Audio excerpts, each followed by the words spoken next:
Engineer चाहे building चाहे जितनी बड़ी खड़ी कर दे, मगर अपने भाई, अपनी बीवी, अपने बाप का जनाजा नहीं पढ़ा सकता।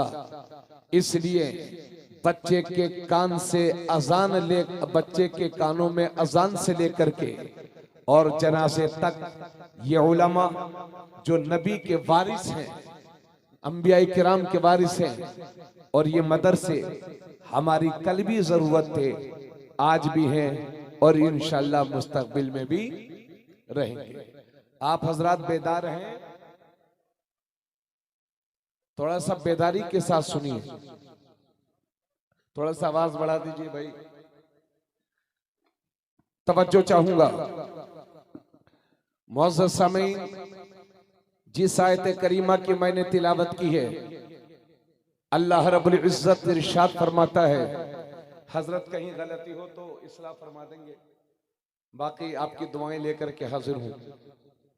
अल्लाह रब्बुल इज्जत इरशाद फरमाता है, या अय्युहल्लज़ीना आमनू अतीउल्लाह व अतीउर रसूल व उलिल अम्र मिनकुम। अल्लाह फरमाता है, ए ईमान वालो, अल्लाह की फरमाबरदारी करो और रसूलुल्लाह की फरमाबरदारी करो और उलुल अम्र की फरमाबरदारी करो। इस आयत में मुसलमानों को 3 तरह की फरमाबरदारी करने का हुक्म हो रहा है। अल्लाह की फरमाबरदारी करना, रसूलुल्लाह की फरमाबरदारी करने का हुक्म और उलुल अम्र की फरमाबरदारी करने का हुक्म हम सबको अल्लाह की तरफ से मिला है। 2 चीजें बड़े वाज़ेह तौर से समझ में आ रही हैं। अल्लाह का हुक्म मानो, बात समझ में आती है। रसूलुल्लाह का हुक्म मानो, ये भी आसानी के साथ समझ में आता है। लेकिन उलुल अम्र कौन लोग हैं? अगर इस उलुल अम्र की मैं तफसीर करने बैठूं तो बहुत ज्यादा वक्त चाहिए, और मैं इतना बड़ा मुफस्सिर भी नहीं हूं कि बहुत शानदार तफसीर बयान कर सकूं।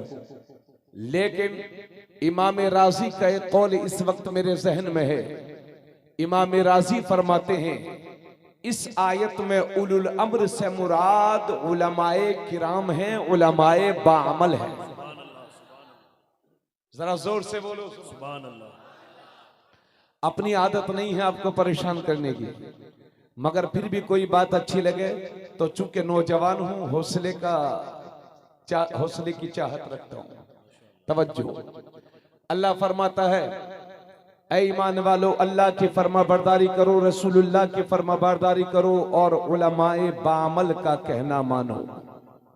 आज मुसलमानों में जो मुसलमान पस्ती की तरफ जा रहे हैं, हालांकि ये पस्ती दायमी नहीं है। वअंतुमुल आलौना इन कुंतुम मोमिनीन, तुम ही सरबलंद रहोगे अगर तुम मोमिन बन जाओ।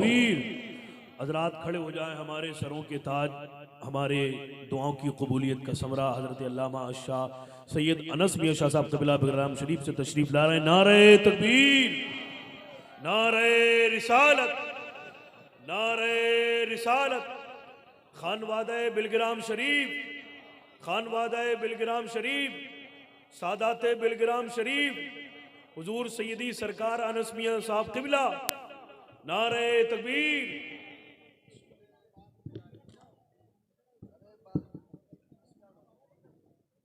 नहीं, मुसाफा कोई नहीं करेगा, भी बाद में सब लोग करेंगे। चलिए बैठ जाइए। ये जितने मेरे भाई खड़े हुए हैं इदारे के ग्राउंड में, इनसे गुजारिश है कि खुदारा अपने आप पर रहम करें और जामिया का सपोर्ट करें। या तो अदब के साथ अपने घर तशरीफ ले जाएं, वरना बहुत अदब के साथ महफिल में बैठ जाएं। अपने भाइयों से गुजारिश है, अगर मेरी आवाज उनके कानों तक नहीं पहुंच रही हो तो फिर जरा गौर से मेरी बात सुन लें। जो हमारे भाई खड़े हैं उनसे गुजारिश है कि आप आ जाएं, अपने वक्त को बर्बाद ना करें, उलमा की मजलिस में बैठे हैं, सैयद साहब क़िबला की ज़ियारत फरमाएं, उलमाए किराम का चेहरा देखें और जो सुना जाए उस पर अमल करें, उसके बाद दुआओं के साथ अपने घर वापस हो। तो हजरात, इस आयत में अल्लाह अपनी फरमाबरदारी का हुक्म दे रहा है, रसूलुल्लाह की फर्माबरदारी का हुक्म दे रहा है और उलमाए बाअमल की फर्माबरदारी का हुक्म दे रहा है। हजरात, अफसोस के साथ कहना पड़ता है, उलमाए बाअमल की सोहबत से दूरी का नतीजा यह है कि आज हमारे 90% मुसलमान नमाजी नहीं हैं, यानी 5 वक्त वो नमाज नहीं पढ़ते, मस्जिदों से दूर रहते हैं, सिर्फ जुमा के लिए हाजिर होते हैं, वो भी खुतबे के वक्त। तवज्जो, आज 30% हमारे नौजवान वो हैं जो शराब और नशे के आदी होते जा रहे हैं। उलमाए बाअमल की सोहबत से दूरी ही का नतीजा है कि आज मुसलमान हलाल और हराम लुक़मों में तमीज नहीं कर पा रहा है ना। पैसा हो चाहे जैसा हो, उलमाए हक की सोहबत से दूरी का नतीजा यह है कि जिन मुसलमानों के हाथों में कलम होना चाहिए, उन मुसलमानों के हाथों में लाखों लाख रुपयों के मोबाइल हैं, और जब तक वो पूरा डाटा खर्च नहीं कर लेते उन्हें कल्बी सुकून नहीं आता। उसके बाद फिर भी दूसरे से कनेक्ट करके उसी पर लगे रहते हैं। हजरात, उलमाए बाअमल की, उलमाए हक की सोहबत से दूरी का नतीजा यह है कि आज मुसलमानों में 30-30, 25-25 साल, 30-30 साल, 35-35 साल की बच्चियां, हमारे कौम के गरीब लोगों की बच्चियां अपने घरों में बैठी हुई हैं, और हमें अल्लाह ने सब कुछ दिया है, लेकिन फिर भी जहेज के नाम पर गरीबों के आगे हाथ फैलाने से हम जरा सी कतई शर्म महसूस नहीं कर रहे हैं। यकीन जानिए, अगर यही हालत रहे और आज के दौर में भी मुसलमानों आपने आपको सुधारने की कोशिश नहीं की और दामने मोहम्मदी के पनाह में नहीं आए, तो आने वाला वक्त आपके लिए और भी डेंजर हो जाएगा, खतरनाक हो जाएगा। मेरी दुआ है कि परवरदिगार हमारे जानो माल, हमारे ईमान की हिफाजत फरमाए, लेकिन हमें उसके लिए असबाब की तलाश न होंगे। याद रखिए, जमाने पर वही कौमें हुकूमतें करती हैं कि जिनके बच्चों के हाथ कलम से सजे होते हैं। जमाने पर वही कौमें हुकूमत करती हैं।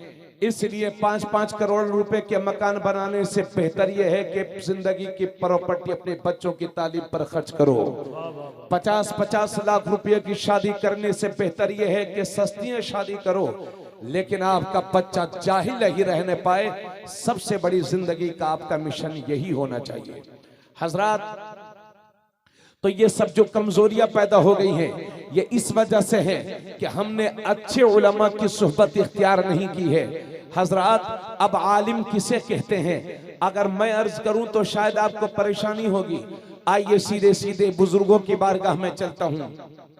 हजरत उमर ने खलीफतुल मोमिनीन, अमीरुल मोमिनीन, खलीफा दोम हजरत उमर रज़ियल्लाहु ताला अन्हु ने हजरत काब से पूछा था, ए सहाबी रसूल, आलिम किसे कहते हैं, अहले इल्म कौन लोग होते हैं? तो हजरत काब ने फरमाया, आलिम वो है जो अपने इल्म के मुताबिक अमल भी करे, जो अपने इल्म के मुवाफिक अमल भी करे।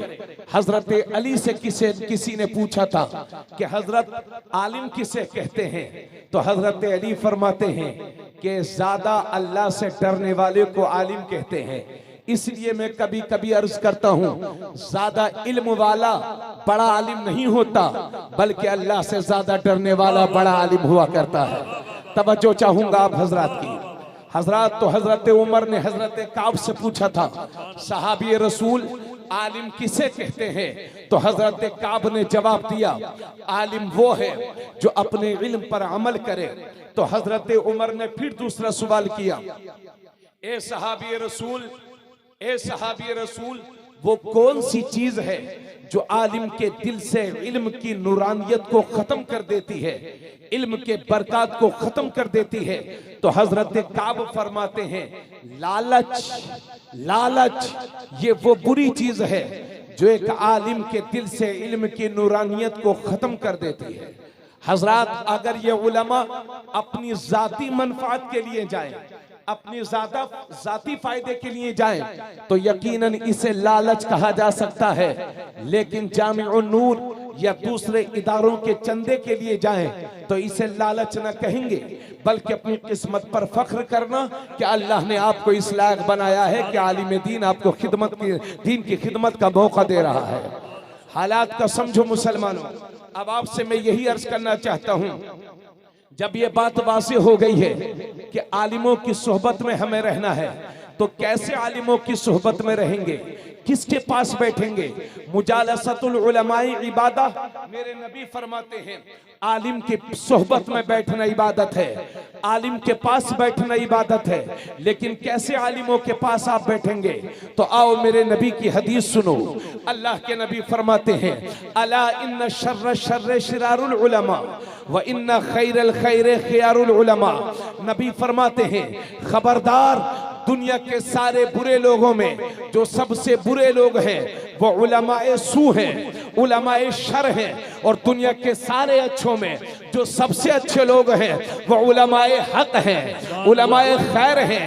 आप कैसे जानोगे फर्रुखाबाद वालों कि कौन उलमाए शर हैं और कौन उलमाए खैर हैं? आप कैसे जानेंगे कि कौन आलिम शर है, कौन आलिम खैर है?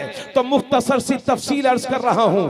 जिस मौलवी का वजूद समाज में इंतशार बर्पा कर दे तो वो आलिम शर है, और जिस आलिम का वजूद समाज में इत्तिहाद पैदा कर दे वो आलिम हक है। जिस आलिम का वजूद हमारे बच्चों के दिल से मोहब्बत रसूल के चिराग को बुझा दे वो आलिम शर है, और जो हमारे बच्चों को रसूलुल्लाह का मुतीओ फरमा बरदार बना दे वो आलिम हक है। जो मौलवी हमारे दिलों से तकलीद को निकाल दे वो आलिम शर है, और जो हमें चारों अइम्मा में से किसी की तकलीद का आदी बना दे वो आलिम हक है। जो मौलवी हमारे बच्चों को शराबी बना दे वो आलिम शर है, और जिस आलिम का वजूद हमारे बच्चों के लबों से शराब को छुटा दे वो आलिम हक है। जरा बोलते रहिएगा सुभान अल्लाह। और अर्ज कर दे रहा हूं, जिस आलिम का वजूद हमें मस्जिद तक पहुंचा दे वो आलिम खैर है, और जो आलिम हमें मस्जिदों से दूर कर दे वो आलिम शर है। और क्लियर कर दूं, जो आलिम ये कहे, जो मौलवी ये कहे कि रसूलुल्लाह की ताज़ीम ऐसे करो जैसे बड़े भाई की करते हैं वो आलिम शर है। और जो दुनिया को ये बताए कि सरवर कहूं के मालिक व मौला कहूं तुझे, बाग़े खलील का गुले ज़ेबा कहूं तुझे, तेरे तो वस्फ़ ऐब तनाही से है बरी, हैरा हूं मेरे आका मैं क्या क्या कहूं तुझे। लेकिन रज़ा ने खत्म सुखन इस पे कर दिया, खालिक का बंदा खल्क का आका कहूं तुझे। जो वो आलिम हक है, जो तकबीर, नारे रिसालत, नारे रिसालत, उलमाए अहले सुन्नत, उलमाए अहले सुन्नत, नायबीने रसूल। वाह वाह वाह। जो आलिम ये कहे कि रसूलुल्लाह को तो पीठ पीछे की खबर नहीं है वो आलिम शर है, और जो दुनिया को ये बताए कि और कोई गैब क्या तुमसे निहा हो भला जब ना खुदा ही छुपा तुम पे करोड़ों दुरूद वो आलिम हक है। जो मौलवी ये कहे कि या रसूलुल्लाह कहना शिर्क है, या रसूलुल्लाह कहना बिदात है वो आलिम शर है। और जो दुनिया को ये बताए कि अर्श, जो दुनिया को ये बताए कि दुश्मन अहमद पे शिद्दत कीजिए, मुल्हिदों से क्या मुरब्बत कीजिए, गैज़ में जल जाएं बेदीनों के दिल, या रसूल अल्लाह की कसरत कीजिए वो आलिम हक है। जो मौलवी ये कहे कि नबी पर खड़े होकर सलातो सलाम पढ़ना हराम है वो आलिम शर है। और जो दुनिया को ये बताए कि मुस्तफ़ा जाने रहमत पे लाखों सलाम, शमे बज़्व हिदायत पे लाखों सलाम, शहर यारे इरम ताजदारे हरम नौबहारे शफाअत पे लाखों सलाम वो आलिम हक है। जो मौलवी ये कहे कि रसूलुल्लाह का मिलाद मनाना हराम है वो आलिम शर है। और जो दुनिया को ये बताए कि हश्र तक डालेंगे हम पैदाइश मौला की धूम, मिसले फारिस नजद के किले गिराते जाएंगे, खाक हो जाए अदू जलकर मगर हम तो रजा, दम में जब तक दम है जिक्र उनका सुनाते जाएंगे वो आलिम हक है। अल गर्ज ये के जो आलिम मुसलमान के दिल से नबी की मोहब्बत का चिराग बुझाने की कोशिश करे वो आलिम शर अशरफ अली थानवी है। और जो मुसलमान के दिल को नबी की मोहब्बत का मदीना बना दे वो आलिम खैर इमाम अहमद रजा। नारे तकबीर, नारे रिसालत, मसलके आला हजरत, तालीमाते आला हजरत, तालीमाते आला हजरत, हजरात आपने देखा कि दरमियान में हजरत अल्लामा शाह रईसुल खैरी साहब कबिला की मिंबर नूर पर आमद हुई है। मैं जामिया नूर इदारा शरिया के तमाम तर साथिज़ा की तरफ से अल्लामा रईसुल खैरी साहब कबिला का इस्तकबाल करता हूँ, मुबारकबाद पेश करता हूँ। सुभान अल्लाह, सुभान अल्लाह। इसलिए ऐसे मौलवियों से बचो जिनकी सोहबत तुम्हें दुनिया में भी तुम्हारा पजामा आधा करवा देगी और आखिरत में अपने साथ जहन्नम में लेके जाएगा। ऐसे आलम की सोहबत इख्तियार करो जिसने भारत के सुन्नियों के सीनों को नबी की मोहब्बत का मदीना बना दिया है। ये मौलवियों की आपसी लड़ाई नहीं है। अगर जेब में 2 रुपया आया, आज के मुसलमान के तो बड़े जज्बाती हो जाते हैं, कहते हैं अरे ये मौलवियों की आपसी लड़ाई है। अरे भैया ये हमारी आपसी लड़ाई नहीं है, ये हक और बातिल की लड़ाई है, ये सच्चाई और झूठ की लड़ाई है। और याद रखिए ये मेरे हाथ में भारत की सबसे ज्यादा दौड़ती हुई करेंसी है, इसे हम 10 का नोट कहते हैं। गौर फरमाइए, ये बना है 1, उसके बाद 0, माल बना 10 रुपया, इसी पर एक जीरो और लगा दो, माल बनेगा। थोड़ा शहर के लोग जरा बोलते रहिएगा। उसी पर एक 0 और लगा दो, माल बनेगा 1000। उसी पर एक 0 और लगा दो, माल बनेगा 10,000। उसी पर एक 0 और लगा दो, माल बनेगा 1 लाख। यानी इकाई पर 0 बढ़ाते रहिए, कीमत बढ़ती जाएगी, कीमत बढ़ती जाएगी, कीमत बढ़ती जाएगी और इतनी हो जाएगी कि अपने मुल्क के पूरे सरमाए से ज्यादा हो जाएगी। अब एक काम करिए, इस 1 को हटा दो, अब कितना बचा?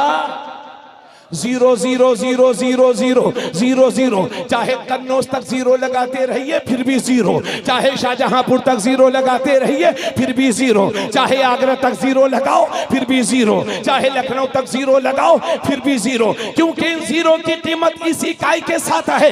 अगर इकाई है तो 10 है, इकाई है तो 100 है, इकाई है तो 1000 है, इकाई है तो 10,000 है, इकाई है तो 1 लाख है। छोटी सी मिसाल के साथ अब यह भी समझ लो, गोया के इसी इकाई की तरह हमारा ईमान है। अगर ईमान है तो नमाज कबूल है, अगर ईमान है तो रोजा कबूल है, अगर ईमान है तो हज कबूल है, अगर ईमान है तो ज़कात कबूल है, अगर ईमान है तो सब कुछ कबूल है, वरना सब कुछ फजूल है।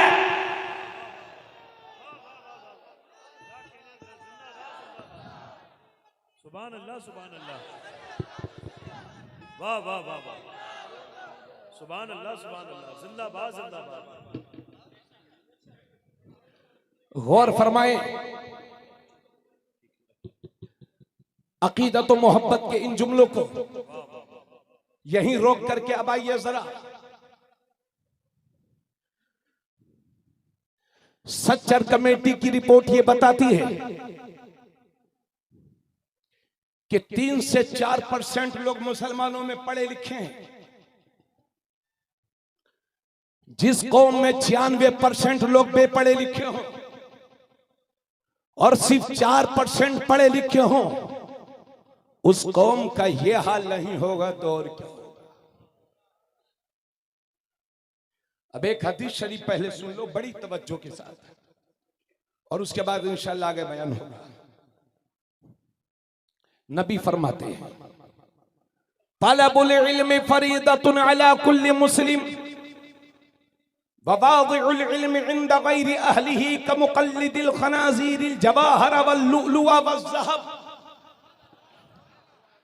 नबी इरशाद फरमाते हैं कि इल्म दीन का हासिल करना हर मुसलमान मर्द औरत पर फर्ज है, और ना अहल को इल्म सिखाने वाला ऐसा है जैसे खिंजीर के गले में जवाहरात, मोती और सोने का हार डाल दिया हो। हजरत मुल्ला अली कारी इस हदीस की शरह में फरमाते हैं कि इसमें इल्म दीन से मुराद मजहबी इल्म है। और से सुनिएगा ये बातें जरा, बेटा बैठ जाओ। हजरत मुल्ला अली कारी फरमाते हैं कि इस हदीस में इल्म से मुराद मजहबी इल्म है। यानी जो इंसान के लिए जरूरी है। जैसे मुसलमान को अल्लाह की वहदानियत यानी अल्लाह एक है और रसूलुल्लाह सल्लल्लाहु अलैहि वसल्लम आखिरी नबी और रसूल और अल्लाह के बंदे हैं, इसके बारे में जानना जरूरी है। और हर मुसलमान को नमाज के जरूरी मसाइल जानना जरूरी है, फर्ज ऐन है। और एक बस्ती में एक आलिम दीन का होना यह फर्ज किफाया है। मर्तबा इज्तिहाद और फतवा पर फाइज होना यह फर्ज किफाया है। मतलब यह है कि अगर किसी बस्ती में कोई एक आलिम नहीं है तो पूरी बस्ती गुनाहगार होगी। इसलिए आज के लिए जरूरी है कि हर बस्ती में एक आलिम दीन एक हो तो सुभान अल्लाह और ज्यादा हो तो माशाअल्लाह। और हजरत शेख अब्दुल हक मुहद्दिस देहलवी ने बड़ी प्यारी बात इस हदीस के सिलसिले में कही है अपने उलमा से। इसराइल भाई भी आए हुए हैं माशाअल्लाह माशाअल्लाह। हमारे कारी एहसान साहब भी तशरीफ फरमाए। इसराइल भाई और मुफ्ती साहब की जोड़ी किसी भारत में जो है अच्छा दौरा करती थी माशाअल्लाह। आज भी चलते हैं, अल्लाह का फजल करम है। लेकिन अब वो लोग तकरीरें सुन के कम बुलाते हैं। आलिम हो या ना हो इससे मतलब नहीं, बस यूट्यूब में हो, बस यूट्यूब में होना चाहिए। हमारे मौलाना अब्दुल वकील साहब क़िबला छपरावी मुबारकपुरी बड़े मशहूर नातखा हैं, बड़े प्यारे, इंटरनेशनल हैसियत रखते हैं, आलमी शोहरत के मालिक है अल्हम्दुलिल्लाह। अल्लाह उनकी उम्र में बरकत दे। तवज्जो चाहूंगा, शेख अब्दुल हक मुहद्दिस देहलवी फरमाते हैं कि इस हदीस में जो इल्म को फर्ज कहा गया है उससे मुराद ये है कि जो वक्त पर जरूरी हो।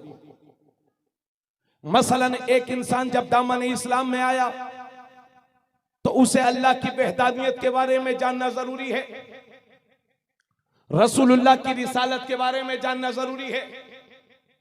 और जब नमाज का वक्त हो गया तो नमाज के मसाइल जानना जरूरी है। और जब रमजान शरीफ का मुकद्दस महीना आ गया तो रोजों के मसले के बारे में जानना जरूरी है। और वो जब माली के निसाब हो गया तो ज़कात के मसाइल के बारे में जानना जरूरी है। हत्ता कि अगर कोई शख्स माली के निसाब नहीं है और उसने ज़कात के मसाइल नहीं जाने, यहाँ तक कि वो दुनिया से चला गया, तो उम्मीद यह है कि अल्लाह उसे अजाब में गिरफ्तार नहीं फरमाएगा, क्योंकि ज़कात के मुकम्मल मसाइल जानना उस पर फर्ज नहीं था। यही वजह है कि हजरत उमर अपने दौर में कोड़े मार मार के तिजारत करने वाले लोगों को पढ़ने भेजते थे। क्या कहने? फरमाते थे जब तक अपने पेशे के मसले ना जान लेना तिजारत मत करना। यहां तक कि हमारे उलमा ने कहा है कि जो हज्जाम है, हज्जाम, उसे भी इतना इल्म होना जरूरी है कि इंसान के बदन से कौन से बाल काटना जायज है, कौन से नहीं। तो इस हदीस में अव्वलन इल्म दीन मुराद है और सानियन इल्म दुनिया मुराद है। तवज्जो चाहूंगा पूरे मजमे की। तो मैं अर्ज कर रहा था कि सच्चर कमेटी की रिपोर्ट ये बताती है कि 3 से 4% मुसलमानों में पढ़े लिखे हैं सिर्फ। जिस कौम में 96% लोग बेपढ़े लिखे हों उस कौम का ये हाल नहीं होगा तो फिर क्या होगा? मेरे दोस्तों, अगर किसी दीन धर्म में सबसे ज्यादा तालीम पर जोर दिया गया है तो उसका नाम है इस्लाम। मगर अफसोस की बात है कि वही कौम आज तालीम के मामले में सबसे ज्यादा पिछड़ी हुई है। हत्ता के यहां उससे भी हम बहुत नीचे हैं तालीम के मामले में। माफ कीजिएगा, अच्छे तो बहुत हैं लेकिन तालीम के मामले में हम बहुत पिछड़े हुए हैं।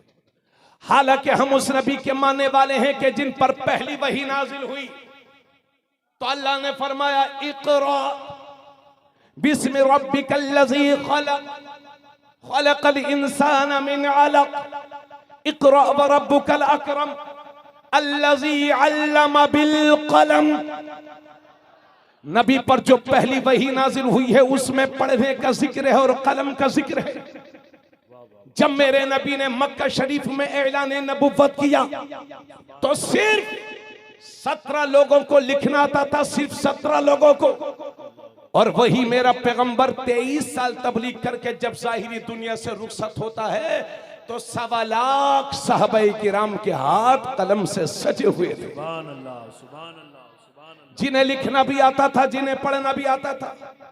एक सहाबी कहते हैं, और उतलुबुल इल्म वलो बिस्सीन, इल्म हासिल करो अगरचे तुम्हें चाइना का सफर करना पड़े। और एक नफीस बात यहाँ पर और अर्ज कर ले रहा हूं, चूंकि सब पढ़े लिखे लोग ज्यादा मालूम होते हैं और बेपढ़े लिखे भी जो हैं वो भी उम्मीद यही है कि इंशाल्लाह पढ़ेंगे या पढ़े लिखों की सोहबत इख्तियार करें। एक बड़ी अच्छी बात अर्ज कर रहा हूं, इसको धीरे धीरे समाप्त करें। जंग बदर के मौके पर जब बहुत सारे मुश्रिकीन मार डाल लिए गए और बहुत सारे मुश्रिकीन को गिरफ्तार कर लिया गया, मेरे नबी ने हजरत उमर से पूछा, ए उमर, ये जो मुश्रिकीन गिरफ्तार हुए हैं इनके बारे में तुम्हारा क्या ख्याल है? तो हजरत उमर अर्ज करते हैं, या रसूल अल्लाह, इन्होंने बड़ा जुल्म किया है आप पर। या रसूल अल्लाह, उमर तो इनका चेहरा तक देखना बर्दाश्त नहीं करता। या रसूल अल्लाह, ऐसा किया जाए कि लाइन में खड़ा करके सर कलम कर दिया जाए। लेकिन आपके नबी को यह राय पसंद नहीं आई किसी हिकमत के तहत।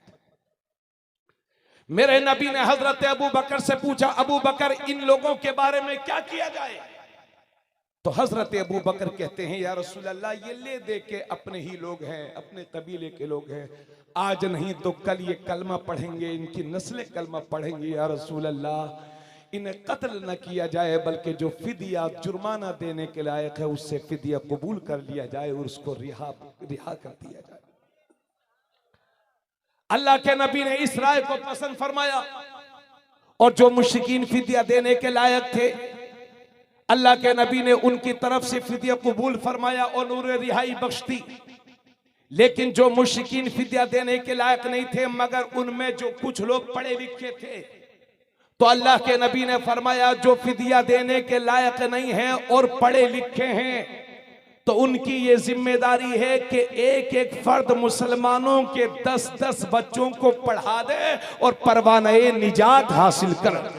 नारे तकबीर, नारे रिसालत, सुभान अल्लाह। यह है आपकी तालीम, आपके नबी की तालीम से मोहब्बत। मगर हजरत अफसोस, हम तालीम के मामले में सोए हुए हैं। तो सहाबी रसूल कहते हैं, उतलुबुल इल्म वलो बिस्सीन, इल्म हासिल करो अगरचे तुम्हें चाइना का सफर करना पड़े। तो क्या जिस वक्त ये फरमान जारी किया गया था तो क्या चाइना में बहुत बहुत बड़ी यूनिवर्सिटीज थी, वहां कॉलेजेस थे, वहां स्कूल्स थे? ऐसा नहीं है, बल्कि मतलब यह है कि उस वक्त अरब की जमीन से चाइना का सफर बड़ा मुश्किलों वाला था। इसलिए अल्लाह के नबी के सहाबी के कहने का मतलब यह है कि चाहे जिंदगी में जितनी भी दुश्वारियां बर्दाश्त कर लो, मगर अपने बच्चों को जाहिल मत रहने देना, अपने बच्चों को बेपढ़ा लिखा मत रहने देना। अब मुसलमानों में 2 तरह के लोग हैं। एक वो जमात है जो अपने बच्चों को मदरसों में भेजती है, वो यूनिवर्सिटीज में पढ़ा नहीं सकते, वो कॉलेजेस में पढ़ा नहीं सकते, वो महंगी महंगी फीस देकर के पढ़ा नहीं सकते, तो वो अपने बच्चों को मदरसों में भेज देते हैं। मगर जमाना शाहिद है, इन मदरसों में जो गरीब आते हैं, जब पढ़ लिख करके फारिग हो जाते हैं तो अल्लाह उन्हें इतनी इज्जत से नवाजता है कि दुनिया के बड़े बड़े पैसे वाले उस इज्जत के तरसते रहते हैं। जो वकार फर्रुखाबाद में अल्लामा मुफ्ती शमशाद साहब का होगा, वो यहाँ के बड़े बड़े सेठ का ना होगा, ये इसका तजर्बा आपको होगा। और हजरत एक गिरोह वो है मुसलमानों में जो अपने बच्चों को यूनिवर्सिटीज में पढ़ाते हैं, स्कूल्स में पढ़ाते हैं, कॉलेजेस में पढ़ाते हैं। अगर उनसे कहो कि अपने बच्चों को मदरसा भेजें तो वो कहते हैं, आलिम साहब, अगर हम अपने बच्चे को मदरसा भेज देंगे तो हमारा बच्चा क्या खाएगा? अगर हम अपने बच्चों को मदरसा भेज देंगे तो हमारा बच्चा अपने बच्चों को बड़े बड़े स्कूल में कैसे पढ़ाएगा? अगर हम अपने बच्चे को मदरसे में भेज देंगे तो अच्छी गाड़ियों में वो कैसे सफर करेगा? मौलाना साहब, अगर हम अपने बच्चों को मदरसे में भेज देंगे तो हमारे रिश्तेदार हमें ताना देंगे, हमें लानत मलामत करेंगे कि तूने अपने बच्चों को गरीबों में भेज दिया है, तूने अपने बच्चों को यतीमों में भेज दिया है। यह है आज के अमीर ज़ादों की सोच। माफ करिएगा तल्ख मिजाजी के लिए, मगर सच्चाई अर्ज कर रहा हूं। और मेरे नौजवान जो स्कूल्स में पढ़ रहे हैं, जो कॉलेजेस में पढ़ रहे हैं, जो यूनिवर्सिटीज में पढ़ रहे हैं, हैं। मेरी कौम के वो बच्चे भी ये समझते हैं कि ये उलमा इंग्लिश की मुखालफत करते हैं, ये उलमा हिंदी की मुखालफत करते हैं, ये उलमा जदीद टेक्नोलॉजी की मुखालफत करते हैं, ये उलमा साइंस की मुखालफत करते हैं। अल्लाह की कसम लेकर के जामिउन नूर इदारे शरिया फर्रुखाबाद के इस तारीखी ग्राउंड में उम्मत मुस्लिमा, मेरी कौम तुम्हें भरोसा देना चाहता हूं कि मैं हिंदी से कोई चिढ़ नहीं है, इंग्लिश से कोई परेशानी नहीं है, हिंदी से कोई नफरत नहीं है, जदीद टेक्नोलॉजी से कोई परेशानी नहीं है, बल्कि मेरा मानना तो यह है कि हम घर बनाते हैं तो हमें इंजीनियर्स भी चाहिए, हम बीमार होते हैं तो हमें अच्छे डॉक्टर्स भी चाहिए, हम दुनिया के दूसरे मुल्कों के सफर करते हैं तो हमें इंग्लिश टीचर्स भी चाहिए। मगर हाँ, मैं ये चाहता हूं कि मेरा इंजीनियर हो तो ऐसा हो कि दुनियावी इंजीनियर बाद में हो, रसूलुल्लाह का सच्चा गुलाम पहले हो। मैं ये चाहता हूं कि मेरा डॉक्टर हो तो ऐसा हो कि तबीब जिस्मानी बाद में हो, तबीब रूहानी पहले हो। मैं ये चाहता हूं कि मेरा मास्टर हो तो ऐसा हो कि दुनियावी किताब बाद में पढ़े, अल्लाह की किताब पहले पढ़े। नारे तकबीर। हजरात, इस खूबसूरत गुफ्तगू का इस्तकबाल अपने हाथों को उठा करके करें। नारे तकबीर, नारे रिसालत। वाह वाह वाह, सुभान अल्लाह, सुभान। मुअज़्ज़ज़ सामीन, कितने नौजवानों से मेरी मुलाकात हुई है, गौर से सुनेंगे। एक बार मैं सफर में था, लखनऊ की एक यूनिवर्सिटी में पढ़ने वाला एक तालिब इल्म स्टूडेंट मेरे साथ रामपुर से मेरे साथ सवारी में था और वो भी मेरे ही इलाके का था। गुफ्तगू होती रही, जिस ट्रेन से मैं था उसी ट्रेन में वो भी था। बैठा रहा, बातें होती रही। एक वक्त वो भी आया, मैंने पूछा क्या पढ़ रहे हैं आप? बोले हजरत MBBS डॉक्टर बन रहा हूं, डिग्री ले रहा हूं और इंशाल्लाह पूरी होने वाली है। आखिरी सफर में मुझसे कहने लगा, हजरत कभी कभी दिल को रोना आता है कि हम डॉक्टर तो इतने बड़े बन गए मगर अपने दीन के बारे में तो हमें कुछ भी नहीं मालूम। इल्म एक रोशनी है, जिहालत अंधेरा है, रोशनी से रोशनी बढ़ती है। मुझे यकीन है जो दुनियावी इल्म हासिल करते हैं मेरी कौम के बच्चे, इंशाअल्लाह एक दिन अपने इस्लाम को भी हासिल करेंगे और इल्म हासिल करेंगे। अभी सबसे ज्यादा जरूरी आज के दौर में यह है कि अपने बेटों को चाहे दुनिया का कोई भी फन पढ़वा दो, इल्म हासिल करवा दो, चाहे जिस तरह, मगर याद रखिए डिग्री होल्डर अमीर तो बन सकता है, करोड़पति खरबपति तो बन सकता है, मगर बेहतर मुसलमान बनने के लिए और अच्छा इंसान बनने के लिए अपने बच्चों को कुरान पढ़ाना ही होगा। अभी आप देखें, चंद हफ्ते पहले स्वीडन में, डेनमार्क में कुरान को नजरे आतिश किया गया। अभी आज इस मदरसे से चंद हुफ्फाज फारिग हो रहे हैं। उन हुफ्फाज के वालिदैन की अजमतों को सलाम और दिल की अतः गहराइयों से उन्हें मुबारकबाद पेश। अभी दो साल पहले लखनऊ के उस मलऊन जमाना ने कुरान की 26 आयतों के खिलाफ हमला किया और सुप्रीम कोर्ट में दरखास्त दायर की। ऐसा बार बार होता रहता है, लेकिन चतुर्वेदी साहब तशरीफ फरमाए हैं, इनकी मौजूदगी में मेरी कौम में आपको भरोसा देना चाहता हूं कि भारत के हर धर्म की अक्सरियत आपके कुरान की इज्जत करती है। भारत के हर धर्म की अक्सरियत आपके कुरान की इज्जत करती है। गोरखपुर के पंडित विनोबा भावे ये वो हैं कि जिन्होंने कुरान का हिंदी में तर्जमा किया है। तो कुरान को कभी लखनऊ में नजरे आतिश, कभी मुंबई में, कभी उधर, इस तरह की हरकतें होती रहती हैं। क्यों? ताकि मुसलमान जज्बाती हो जाए। ताकि मुसलमान सड़कों पर उतरे, एहतजाज करे। ये कोई पहली बार नहीं हुआ है। 70 की दहाई में चंदूमल चोपड़ा नाम के एक शख्स का बंगाल में खोपड़ा खराब हुआ, तो उसने बंगाल के हाई कोर्ट में एक दरखास्त पेश की कि कुरान की उन 26 आयतों को निकाला जाए जो जिहाद का जज्बा दिलाती है। हजरत बंगाल के हाई कोर्ट ने चंदूमल चोपड़ा नाम जिसका था उसकी दरखास्त को सुनने के लिए कबूल कर लिया। बंगाल के मुसलमान परेशान हो गए, क्या किया जाए। हाई कोर्ट ने दरखास्त को सुनने के लिए कबूल कर लिया है। बंगाल के मुसलमान धरना देने की तैयारी कर रहे थे, तो बंगाल की हुकूमत ने कहा, ए बंगाल के मुसलमानों, ए हिंदुस्तान के मुसलमानों, आप परेशान न हो, तुम्हारी तरफ से खुद इस मुकदमे को हम बंगाल के हाई कोर्ट में लड़ेंगे, तुम घर बैठो, तुम्हारी तरफ से हम लड़ेंगे। नतीजा यही हुआ कि बंगाल की हाई कोर्ट, बंगाल की हुकूमत उस मुकदमे में हाई कोर्ट में फरीक बनी, और नतीजा वही हुआ जिसकी उम्मीद थी कि उस शख्स को जलील किया गया। और अल्लाह का कुरान महफूज है, इसका ऐलान कर दिया गया। अभी 2 साल पहले लखनऊ के उस मलऊने जमाना ने, जो अब रहम की भीख मांग रहा है, चला था कुरान की 26 आयतों को बदलने, मेरे रब ने पूरे का पूरा बदल दिया है। इसलिए कुरान के खिलाफ बकवास करने वालों, कुरान के खिलाफ ज़बानें दराज करने वालों, तुम्हारी नस्लों की किस्मतें खराब हो जाएंगी अगर कुरान से टक्कर लोगे, कुरान को चैलेंज करोगे।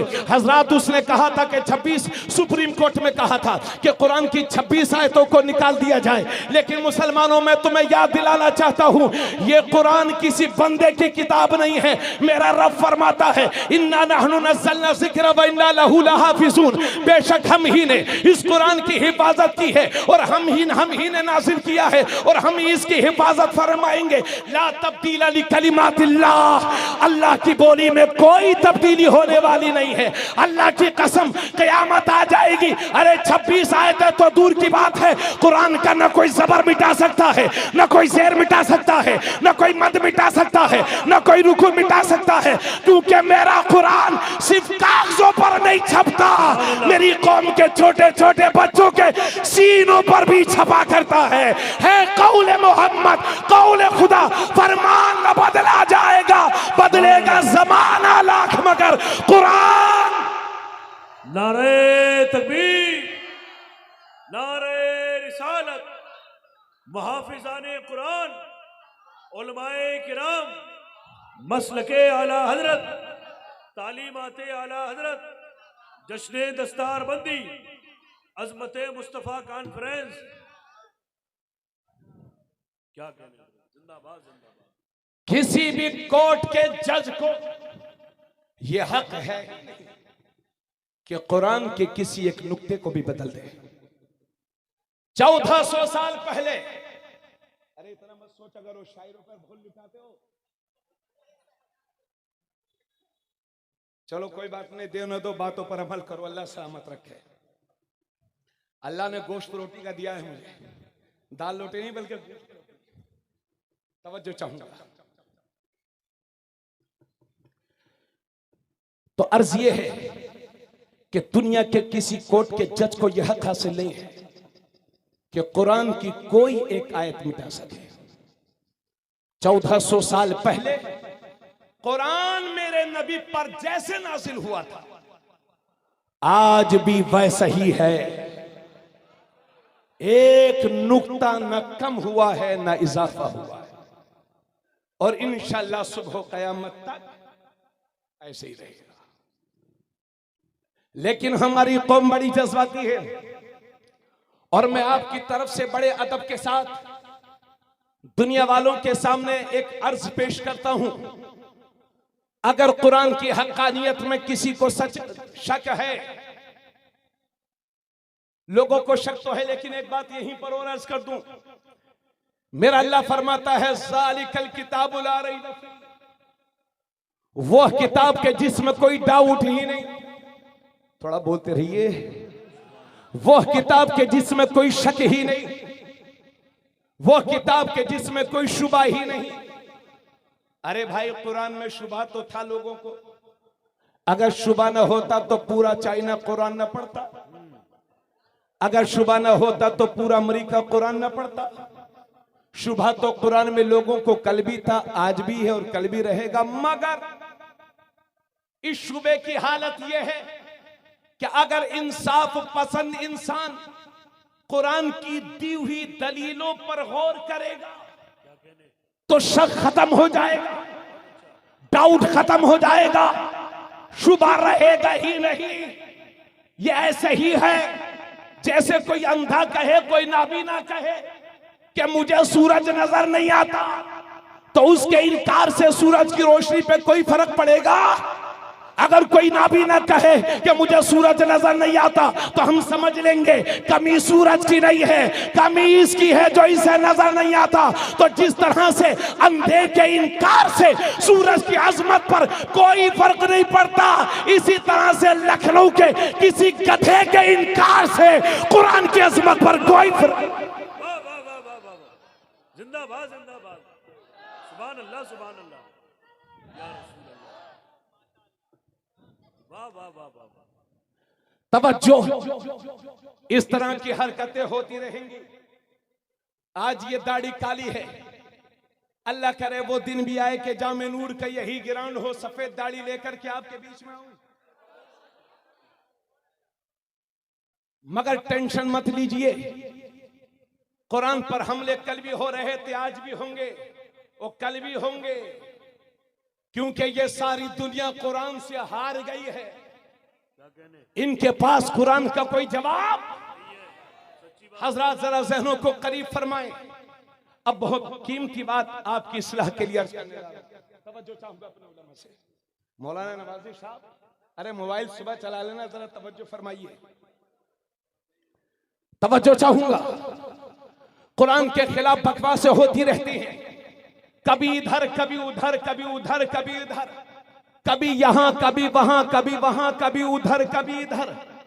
कुरान के खिलाफ हमले होते ही रहते हैं। ये इसलिए होते हैं ताकि मुसलमान जज्बाती हो जाए, ताकि मुसलमान सड़कों पे उतरे, ताकि मुसलमान धरना दे दे। मेरी कौम के बच्चों जिम्मेदारों, कुरान में कोई तब्दीली कर देगा, इसकी आपको टेंशन लेने की जरूरत नहीं है। कुरान कल भी महफूज था, आज भी महफूज है और सुबह क़यामत तक महफूज रहेगा। मगर अल्लाह न करे कुरान के तहफ़्फ़ुज़ की कभी बात आ जाए और कुरान पर कभी हमला हो तो फिर अपने उलमा के मशवरे के बगैर कभी एहतिजाज मत करना, धरना मत देना, सड़कों पर मत उतरना, क्योंकि हम मौजूदा हिंदुस्तान की हालत देख रहे हैं। हम अपना ही हक मांगने के लिए सड़कों पर उतरते हैं और हमारे ही सीनों को गोलियों से छली किया जाता है, हमारे ही बच्चों को जेलों के पीछे डाला जाता है। इसलिए आज के इस जलसे से तबरेज़ आलम कादरी ऐलान करेगा और आपका सपोर्ट चाहेगा। जमाना सुन ले, अगर कुरान के खिलाफ कोई हमला होता है तो हम धरना नहीं देंगे,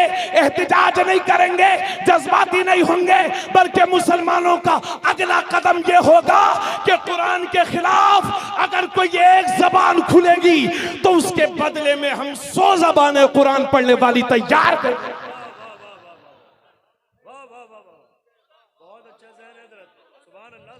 तवज्जो चाहूंगा, मेरी कौम बड़ी जज्बाती है।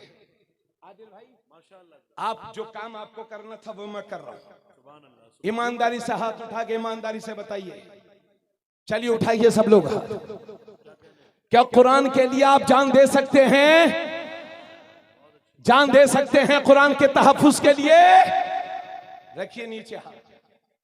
अल्लाह आपको सलामत रखे, लेकिन इस भूल में मत रहिए कि कुरान आपकी जान लेने के लिए आया है। ना, कुरान आपकी जान लेने के लिए नहीं आया है, बल्कि मेरा कुरान आपकी जानों को बचाने के लिए आया है। सुभान अल्लाह, क्या कहने हज़रत? अगर कुरान पर हमला होगा तो सबसे पहली जान मुझ गुलाम की हाजिर और मुझसे भी पहले आपकी हाजिर है। लेकिन मौलाना ज़ैनुल आबिदीन साहब खुसूसी दुआओं के साथ एक बात पूछना चाहता हूं फर्रुखाबाद के मुसलमानों से। मैं पूछना चाहता हूं कि आप कुरान के लिए जान तो देने के लिए तैयार हैं, लेकिन कुरान पढ़ने के लिए तैयार क्यों नहीं है?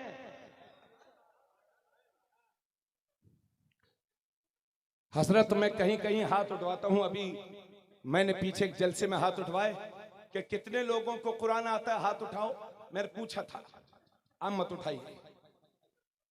आप मत उठाइए। मैंने एक जलसे में पूछा कि कितने लोगों को कुरान आता है, हाथ उठाओ। तो भाई साहब शर्म की वजह से मेरा ही चेहरा नीचे को लटक गया। मैं पूछना चाहता हूं अपनी कौम से कि आप कुरान के लिए जान तो देने के लिए तैयार हैं, लेकिन कुरान पढ़ने के लिए तैयार क्यों नहीं है? अगर इसी मजमे में मैं पूछूं कि कितने लोगों को कुरान आता है, तो 30% वो लोग होंगे कि जिन्हें कुरान पढ़ना आता है। अल्लाह करे अगर मेरा ये अंदाजा अगर अल्लाह करे कि गलत हुआ, ज्यादा लोग हो। 30% वो लोग हैं कि जिन्हें कुरान पढ़ना, और 30% उम्मीद के साथ कहता हूं वो लोग होंगे कि जिन्हें बिल्कुल नहीं आता, और 40% इस मजमे में वो लोग होंगे कि उनसे पूछा जाए कि भाई साहब आपको कुरान आता है, तो वो कहेंगे हाँ हजरत आता तो है मगर कच्चा कच्चा, यानी उम्र में वो पक गए। अगर कुछ कच्चा रह गया तो कुरान। एक मुसलमान की हैसियत से मेरी कौम पूछना चाहता हूं, 70 साल की जिंदगी में अगर कुरान न पढ़ना सीख सके तो किस बात के मुसलमान हुआ? किस बात के मुसलमान हुआ? आप जान देंगे कुरान के लिए लेकिन पढ़ेंगे नहीं, किस बात के मुसलमान हुआ? जिन घरों से कुरान की तिलावत की सुबह सुबह आवाज आती थी, आज उन घरों से सुबह सुबह गानों की आवाज आती है। पहले घर में एक टीवी होती थी, अब अगर घर में 5 कमरे हैं तो 5 टीवियां मोबाइल की शक्ल में हाथ में। बेटा सुबह को उठता है, ब्रश करता है और 2 GB जब तक खत्म नहीं कर लेते शाम को घर तक नहीं आता। यह है आज का हमारा तरक्की पसंद मुसलमान। जरा जहनों को बिल्कुल करीब फरमाएंगे। हमको ये तो मालूम है कि गोश्त कितने रुपए किलो है। आपसे पूछूं कि भाई साहब गोश्त कितने रुपए किलो मिलता है फर्रुखाबाद में, तो कहेंगे हाँ हजरत बरेली शरीफ से आता है 220 रुपया चल रहा है। यानी गोश्त का भाव आपको गांव का भी मालूम है, शहर का भी। लेकिन पूछो कुरान में पारे कितने हैं, तो कुछ लोगों को वो भी नहीं मालूम। और फिर कहते हैं हजरत बरकतें नहीं होती। मुसलमान अपने उलमा की सुनने को तैयार ही कर रहे हैं। अभी हजरत परसों की बात है, हमारे इलाके में एक शादी थी। सगे चचा आलिम दीन, 2 सगे चचा नाराज होकर चले गए कि बैंड बाजा नहीं बजेगा, मगर उस बेवकूफ लड़के ने डीजे बजवाया। नाराज होकर चचा चले गए, वो भी आलिम दीन, उसकी कोई परवाह नहीं। मैं पूछना चाहता हूं अपनी कौम के लड़कों से, जिम्मेदारों से, मेरे बाबू कब तक तुम शैतान के रास्ते पर चलते रहोगे? कब आओगे दामन इस्लाम की पनाह में? दुनिया तुम्हारी इज्जत को नीलाम करने में लगी है और तुम हो डीजे बजाने में लगे हो। इससे ज्यादा शर्म की बात हमारे लिए क्या हो सकती है? माफ करिएगा तल्ख मिजाजी के लिए, मगर सच्चाई बयान कर रहा हूं। इसी मजमे में बहुत सारे लोग वो होंगे कि जिन्हें शिकायत होगी हजरत गरीबी बहुत है, और कुछ लोग वो होंगे जो कहेंगे हजरत कमाते तो बहुत हैं लेकिन बरकत बिल्कुल नहीं है। कहां से आएगी बरकत? जिस घर में बाप अपनी बेटियों पोतियों के सामने चड्डी पहन करके नहाता हो, उस घर में बरकतें कहां से आएंगी? जिस घर में फजर तक टीवियों की आवाजें आती हो, उस घर में बरकतें कहां से आएंगी? जिस घर में अपनी ही बेटियों को फहिश की नजरों से देखा जाता हो, उस घर में बरकतें कहां से आएंगी? अब पता ही नहीं चलता ये मुसलमान का घर है कि गैर मुस्लिम का। माफ करिएगा, गरीबी इसलिए बहुत है हजरात, कुछ लोग वो होते हैं जिन्हें गरीबी आती है उनकी बदअमालियों की वजह से, और कुछ लोग वो होते हैं कि जिन्हें अल्लाह गरीबी देता है उनके सब्र का इम्तिहान लेता है। एक सहाबी बारगाह रिसालत माब सल्लल्लाहु अलैहि वसल्लम में हाजिर होते हैं, अर्ज करते हैं या रसूल अल्लाह मुझे गरीबी ने घेर लिया है। आका ने फरमाया मेरे सहाबी सब्र करो सब्र करो सब्र करो। वो सहाबी तशरीफ ले गए। उसके बाद कुछ दिनों के बाद वो सहाबी हाजिर होते हैं, अर्ज करते हैं या रसूल अल्लाह सब्र का पैमाना लबरेज हो गया है, औरतें परेशान हैं, जवान परेशान हैं, बूढ़े परेशान हैं। या रसूल अल्लाह कई दिन से घर का चूल्हा भी ना जला है, या रसूल अल्लाह कुछ हल फरमा दे ताकि मेरी गरीबी खत्म हो जाए। तो कायनात का नबी मुस्कुरा के फरमाता है ए मेरे सहाबी अगर यही हाल है तो एक काम किया करो, जब शाम को घर आया करो तो एक बार सलाम कर लिया करो और 3 बार कुल हुवल्लाह शरीफ पढ़ लिया करो, अल्लाह तेरी गरीबी को खत्म फरमा देगा।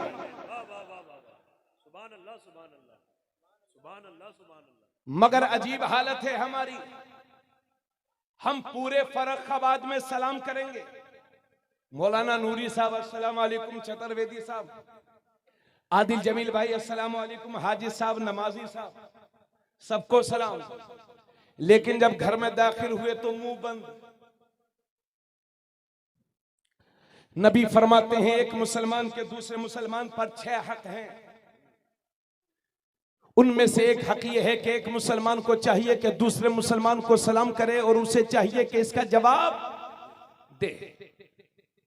मैं कहां कहूं कहां आप सुन रहे हैं, रहने वाला रामपुर का, पढ़ाता हूं नानपारा में, तकरीर कर रहा हूं। आप से सुबह को कहा जाए कि मौलाना साहब ने तकरीर कैसी की तो आप कहेंगे अरे ठीक ही थी, मगर लगता है मौलवी साहब घमंडी हैं, न शुरू में सलाम न आखिर में सलाम।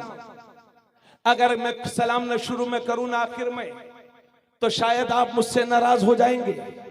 मैं पूछना चाहता हूं कि जब हमारा आपस में एक दूसरे पर हक है कि हम सलाम करें, तो वो हमारी बीवियां जो हमारे दिल के सबसे ज्यादा करीब हैं, वो माँ के जिसने हमें जन्म दिया है, वो बाप के जिसने हमें पाला पोसा है, हम जब घर में दाखिल होते हैं तो अपने घर वालों को सलाम क्यों नहीं करते? हजरत अनस से मेरे नबी ने फरमाया था बेटा अनस जब घर में दाखिल हुआ तो करो तो घर वालों को सलाम किया करो, अल्लाह सलाम की बरकतें तुम्हें भी अता फरमाएगा, तेरे घर वालों को भी अता फरमाएगा। लेकिन हम सब जगह सलाम करके आते हैं, लेकिन जब घर में आते हैं तो बीवी को सलाम, अरे बोलो बोलो, बीवी को सलाम नहीं करते। अगर कोई दीनदार लड़का जिसकी शादी हो और अपनी बीवी को सलाम कर ले तो उसकी मां पूरे मोहल्ले की औरतों के साथ पंचायत करेगी। इधर सुनिए, कह रहे बहनी क्या बताएं, हमारा भैया तो जुमा 8 दिन बीवी का गुलाम हो गया, उसे सलाम कर रहा है।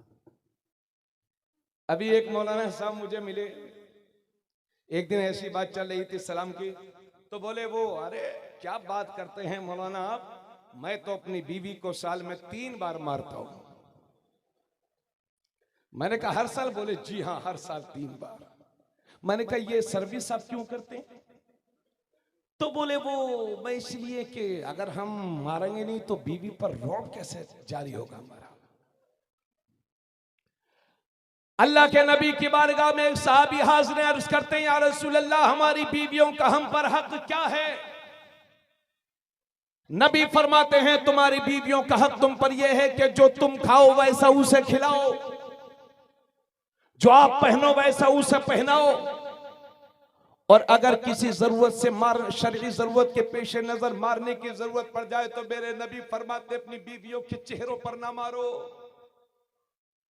अपनी बीवियों को बुरा भला ना कहो। और एक हदीस में मेरे नबी यहां तक फरमाते हैं तुम में से सबसे बेहतरीन इंसान वो है जो अपनी बीवी के लिए सबसे ज्यादा नरम दिल हो। तो हम सबको सलाम करते हैं मगर अपनी बीवी को सलाम क्यों नहीं करते? अल्लामा सदरुल फाजिल सैयद नईमुद्दीन मुरादाबादी अलैहि रहमा अपनी तफसीर खज़ाइनुल इरफान में तहरीर फरमाते हैं कि हिंदुस्तान में ये बहुत बुरी रस्म है कि मुसलमान अपने घरों में दाखिल होते तो सलाम नहीं करते। हजरात, अगर कोई दीनदार लड़का अपनी बीवी को सलाम कर ले तो उसकी माँ पूरे मोहल्ले की औरतों के साथ पंचायत शुरू करेगी। लो बहनी देखो, हमारा भैया जुम्मा 8 दिन अभी शादी हुई है, बीवी का गुलाम हो गया है, उसे सलाम कर रहा है, मैंने अपनी आंखों से देखा। लो बहनी, हमारा क्या होगा? ये आज की माएँ हैं, ये इसलिए हैं कि हमने शरीयत से दूरी बना ली है, तबीयत पर हमने अमल किया है। आज हमारे घरों में इस्लामी माहौल नहीं है, इस तरह के हालात से हमें गुजरना पड़ रहा है। तो हमारी आपकी सोच ये है कि बीवी को सलाम वो करता है जो बीवी का गुलाम है। मगर मैंने अपने उलमा से सुना है, हदीस में पढ़ा है, हदीस शरीफ में है कि जब मेरे नबी अपने घर में दाखिल होते थे तो अपनी बीवियों को सलाम किया करते थे। पता चला बीवी को सलाम करने वाला बीवी का गुलाम नहीं होता, मेरे नबी का गुलाम होता। नारे तकबीर, नारे रिसालत, तालीमाते मुस्तफा। वाह वाह वाह। तो जरा हाथ उठा के सब बोलिए, सब लोग हाथ उठाइए। अरे उठाओ, घरों में जाके सलाम करेंगे ना? कहिए इंशाअल्लाह घरों में जाकर सलाम करेंगे। हजरत, कुछ लोगों के हाथ नहीं उठे, वो समझ रहे हैं हजरत 50 साल से किया नहीं है, बुढ़ापे में क्या करवा रहे हो हमसे।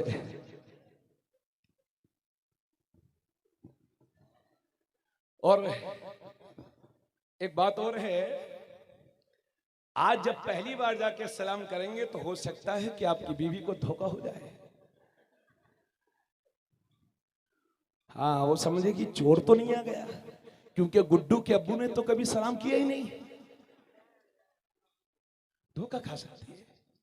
अगर वो शक करे तो दोबारा कर लीजिए, और ज्यादा तिरछी निगाहों से देखे तो कहिए मोहतरमा प्यारी मुबारका जौजा, आपका शोहर मुबारक गुड्डू के पापा। इस तरह से आपको इंट्रोडक्शन कराना होगा, तारुफ कराना होगा, बात बन जाएगी। तो सलाम करेंगे ना इंशाल्लाह। हमारे बुजुर्गों ने यहां तक लिखा है कि जब घर में दाखिल हो तो घर वालों को सलाम करो, और अगर घर में कोई ना हो तो अपने नबी को सलाम करो, क्योंकि हर मुसलमान के घर में रूह मुस्तफा हाजिर रहती है। अस्सलातु वस्सलामु अलैका या रसूल अल्लाह, अस्सलामु अलैका या रसूल अल्लाह। घरों में जाओ, खाली घर हो तब भी सलाम करो, फिर वहीं आ जाइए। कुरान की बहुत छोटी सी सूरह है, सूरह इखलास।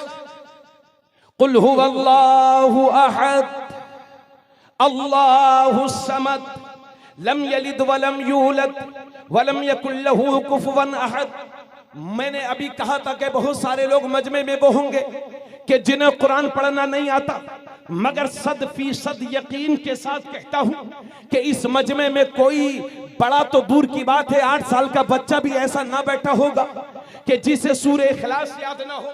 कुरान की बहुत छोटी सी सूरह इखलास। कुल हुवल्लाहु अहद अल्लाहुस समद लम यलिद वलम यूलद वलम यकुल लहू कुफुवन अहद। अब तर्जुमा भी सुन लो। कुल, ए हबीब आप कह दो, हुवल्लाहु अहद, अल्लाह एक है। अल्लाह, हाँ अल्लाह एक है। ओ मोर, अल्लाह एक नहीं है, अल्लाह एक है। समझो, जो हमें शिर्क मुशरिक बताते थे उनसे बड़ा मुशरिक कौन होगा? पोल खुल गई। कुल हुवल्लाहु अहद अखबारों में छप चुका है। न मुसलमान खुश है, न हिंदू खुश, न सिख खुश, कोई खुश नहीं मौलवी साहब से, है ना। अल्लाह अल्लाह करे मुसलमानों को इनके शर से निजात मिले। कुल हुवल्लाहु अहद, ए महबूब आप कह दो अल्लाह एक है। अल्लाहुस समद, अल्लाह बेनियाज है। लम यलिद वलम यूलद, न वो किसी से पैदा और न उससे कोई पैदा। वलम यकुल लहू कुफुवन अहद, और अल्लाह के बराबर कोई नहीं। अल्लाह के मिसल कोई नहीं, अल्लाह के मुकाबिल कोई नहीं। ये कुरान की छोटी सी सूरह है, मगर सुभान अल्लाह अजमतें अजमतों के लिबास में है। सुभान अल्लाह तौहीद का जामे है ये सूरह। छोटे से बच्चे को याद होती है मुसलमान के। सुभान अल्लाह। अब इसका मर्तबा देखो, नबी खड़े हैं और साथ में एक सहाबी है, हजरत अबू हुरैरा भी है। वो सहाबी नबी के सामने हाथ बांध के पढ़ते हैं, कुल हु अल्लाहु अहद अल्लाहु समद लम यलिद वलम यूलद वलम यकुल लहू कुफुवन अहद। जब मेरे नबी ने सुना तो फरमाया वजबत वजबत वजबत, वाजिब हो गई वाजिब हो गई वाजिब हो गई। हजरत अबू हुरैरा वहीं खड़े थे, अर्ज करते हैं या रसूल अल्लाह मा वजबत, या रसूल अल्लाह क्या वाजिब हो गई? नबी ने फरमाया जिसने कुल हु अल्लाह पढ़ा उसके लिए जन्नत वाजिब हो गई।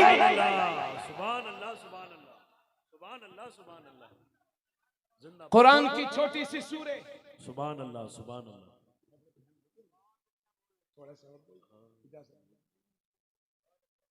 थोड़ा सा और सुन लीजिए।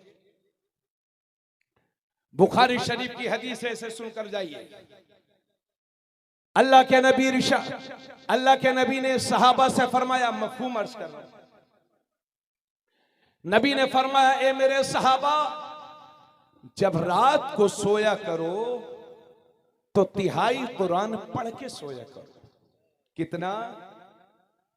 जब रात, दोबारा सुन लीजिए और कोई भी इसको मिस न कीजिए, सब सुने गौर से। बेटा बैठ जाओ। नबी ने फरमाया ए मेरे सहाबा, जब रात को सोया करो तो तिहाई कुरान पढ़ के सोया करो। हजरत, एक हदीस शरीफ में मैंने ये भी पढ़ा है कि जो शख्स रात को कुरान की चंद आयतें तिलावत करके सोता है तो अल्लाह उसकी हिफाजत के लिए एक फरिश्ते को मुकर्रर फरमा देता है, और जब तक वो बंदा सोता रहता है वो फरिश्ता ड्यूटी पर रहता है, जो हर तरह के मूजी जानवर से, बिच्छू से, सांप से, डाकू से, चोर से उस सोने वाले की हिफाजत करता है। और जब वो सो करके उठ जाता है तो वो फरिश्ता ड्यूटी निभा करके चला जाता है। मुझे लगता है, मैंने कहीं पढ़ा नहीं है मगर अंदाजे से कह रहा हूं, मुझे लगता है कि ये फजर की नमाज तक तो फरिश्ता रहता होगा। अब ये जब 10 बजे सो के उठेगा तो मुझे लगता है फरिश्ता तो 4 बजे लात मार के चला जाता होगा इसको। क्या ये बेनमाजी 10 बजे तक पड़ा रहेगा तो फरिश्ता इसके पंखा चलता रहेगा क्या? माशाअल्लाह। इसलिए अल्लाह के यहां तुम्हारी इतनी इज्जत है, मुसलमान बन के जियो। गौर करो, नबी ने फरमाया मेरे सहाबा, जब रात को सोया करो तो तिहाई कुरान पढ़ के सोया करो। कितना होता है तिहाई कुरान? कुरान में 30 पारे हैं, 10, 20, 30। 10 पारों का मतलब हो गया तिहाई कुरान। अब सहाबा हैरत में थे कि कोई इतनी जल्दी सोते वक्त तिहाई कुरान कैसे पढ़ सकता है? क्योंकि मैं खुद हाफिज हूं, अल्लाह का शुक्र है, कारी भी हूं, हाफिज भी हूं, और अल्हम्दुलिल्लाह अच्छा हाफिज हूं, अल्लाह का शुक्र है। मैं गारंटी से कहता हूं, एक पारे को अगर सही से पढ़ा जाए तो 20 से 25 मिनट लगता है। कितना? मगर अल्लाह जाने क्या हो गया है मेरी इस कौम को कि रमजान शरीफ में ऐसा हाफिज तलाशते हैं जो 40 मिनट में 20 रकअत और 10 पारा खत्म कर दे, और सुबह को शर्माने के बजाय क्या कहते हैं, अरे साहब किस्मत जाग गई, हाफिज क्या मिले हैं, बिल्कुल एरोप्लेन इंजन है, बिल्कुल इंजन, राजधानी एक्सप्रेस है ना। 40 मिनट में 20 पारे, 10 पारे और 20 रकअत तरावी, और हाफिज साहब भी अरे बस सब आपकी दुआ है। हमें हाफिज जी दुआ नहीं है, लठ मारा जाएगा कयामत के दिन तुम्हें। कुरान के साथ खुला हुआ मजाक हो रहा है ये भारत के अंदर, और मैं तो बहुत जगह बोल चुका हूं, मुझे लगता है कि भारत के मुसलमानों पर जो परेशानी आ रही है कहीं कुरान के साथ बेहुरमती करने की वजह से तो नहीं आ रही है। अब मैं धीरे धीरे तकरीर कर रहा हूं यार, आप समझ रहे हैं। अगर मैं जोर जोर से बोलूंगा तो आप कहेंगे मौलाना साहब जाओ, हो गया जलसा। जो समझ में ना आए वो तकरीर क्या है? तो मैं पूछना चाहता हूं, जो समझ में आए वो कुरान की तिलावत क्या है? कभी यालमून, कभी तालमून, कभी पहले पारे में, कभी 20वें पारे में, फिर पलट के 12वें पारे में, कभी रुकू में भी मुतशाबह लग रहा तो सुभान रब्बिल आला के बजाय रुकू में भी वही 3 दिन वही यालमून तालमून। मजाक, ये मजाक नहीं कर रहा हूं, ये सच्चाई है। और ये मुसलमान बजाय पूछने के कहते, तारीफ करते, अरे हाफिज साहब वाह, क्या सऊदी अरबिया में भी आपने कभी इस तरह कुरान को पढ़ते हुए सुना है उन लोगों से? अल्लाह के नबी फरमाते हैं ज़य्यिनुल कुरान बिअस्वातिकुम, कुरान को अपनी आवाजों से जीनत बख्शो। नबी फरमाते हैं कुरान को अरब के लोगों के अंदाज पर पढ़ो। मेरे नबी फरमाते हैं जब कुरान पढ़ा करो तो रोया करो, आंसू बहाया करो, और अगर रोना ना आता हो तो नबी फरमाते रोने जैसा चेहरा ही बना लिया करो, क्योंकि तुम अल्लाह का कुरान लेके बैठे हो। बाज बुजुर्गों ने कहा है कि जिसका दिल करे कि वो अल्लाह से बातें करे तो उसे चाहिए कि कुरान खोल के बैठ जाया करे। कुरान की आदत डालो पढ़ने की। खुद मेरे नबी भी कुरान पढ़ते थे तो रोते थे। हदीस शरीफ में है कि हजरत अब्दुल्ला बिन मसूद से एक दिन मेरे नबी ने फरमाया, इब्ने मसूद मुझे कुरान पढ़ करके सुनाओ। तो हजरत अब्दुल्ला इब्ने मसूद कहते हैं, या रसूल अल्लाह, कुरान तो आप ही पर नाजिल हुआ है, मैं आपको क्या पढ़ करके सुना सकता हूं? तो अल्लाह के नबी फरमाते हैं, नहीं इब्ने मसूद, मैं यही चाहता हूं कि किसी और से पढ़वा करके सुनूं। आप बोर तो नहीं हो रहे? थोड़ा सा तवज्जो सुन लीजिए, चूंकि ये मैंने काफी मुताला करने के बाद मैं आपके दरमियान बोल रहा हूं। मैं यूट्यूब में सुन के तकरीर नहीं कर रहा हूं भाई, अपनी मेहनत से पढ़ करके जो अल्लाह ने जिस लायक बनाया मैं वो अर्ज कर रहा हूं। तवज्जो चाहो। नबी ने फरमाया, इब्ने मसूद मुझे कुरान सुनाओ। अब मिंबर पर बैठे हैं मेरे नबी। हजरत अब्दुल्ला इब्ने मसूद कहते हैं कि मैंने सूरह निसा की चंद आयतें तिलावत की, और जब इस आयत पर पहुंचा, फकैफ़ इज़ा जिअना मिन कुल्ली उम्मतिन बिशहीदिन व जिअना बिका अला हाउलाई शहीदा, कैसी होगी जब हर उम्मत में से एक गवाह होगा और ए महबूब तुम्हें उन सारे गवाहों पर निगरां बनाया जाएगा। हजरत अब्दुल्ला बिन मसूद कहते हैं कि जब मैं यहां तक पहुंचा तो नबी ने फरमाया बस। अब्दुल्ला बिन मसूद कहते हैं कि नबी ने चेहरे को नीचे कर लिया, और जब मैंने अपना सर उठा के देखा तो हुजूर की आंखों में आंसू थे। तो कुरान को पढ़ करके सुन करके रोना ये मेरे नबी की सुन्नत है। दोस्तों, तुम कुरान पर जितना फख्र करो वो कम है। कुरान अल्लाह की वो वाहिद मुकद्दस किताब है जो सिर्फ मुसलमानों के हिस्से में आई है।